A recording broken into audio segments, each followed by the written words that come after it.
Court Mir Mohammad मां ख़बर शामिल क्यों था। दोस्त अली शरद जी रिपोर्ट मुताबिक यूसी कोर्ट मीर मोहम्मद में पाकिस्तान पीपल्स पार्टी जो काउंसलर भाईरन जहिड़ो दोस्त सनाउल्लाह बलोच जे आस्थानी ते अॼु राति मच कचहरी थी गुज़री। नाचीज़ जे मेज़बानी हेठि अॼु राति जी मुनासिबत सां हिकु पुरवकार कचहरी जो भाउ सनाउल्लाह बलोच पंहिंजे अङण ते प्रोग्राम रचायो। प्रोग्राम जी शुरूआत क़ुरान पाक जी तिलावत सां कई वई। बाद में अहल बैत अलैहिस्सलाम ऐं सहाबा इकराम जे शान में नात शरीफ़ पढ़िया विया।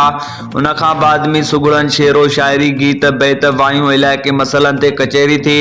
मेहमान तौर ते आयल पाकिस्तान पीपल्स पार्टी जे MNA साईं जावेद अली शाह जिलानी जो फर्जंद साईं फहद हुसैन शाह जिलानी, उन्हनि जो सेक्रेटरी ज़मीर हुसैन कार, हाजी शमसदीन लाशारी साईं सनम शाह हद जो SHO, दिलेर ऐं बहादुर निसारमंद महर साद राजा ज़ोएब साहब, जनरल सेक्रेटरी जावेद अली शर अब्दुर्रहीम आबासी, सरफराज खुंबड़ो, मोहम्मद अकरम नारेजो, सिंध जो बेहतरीन सुगड़ मुंज़र अली जलपानी, सैयद ज़ोएब शाह, लाल बशकुशर, Ghulam Nabi full पोट्रो, social worker दोस्त अली शर, चाचो वज़ीर अहमद भुट्टो, मोहम्मद अयूब भंगर, डॉक्टर फज़ल हुसैन आबासी ऐं ॿियनि केतिरनि ई शिरकत कई।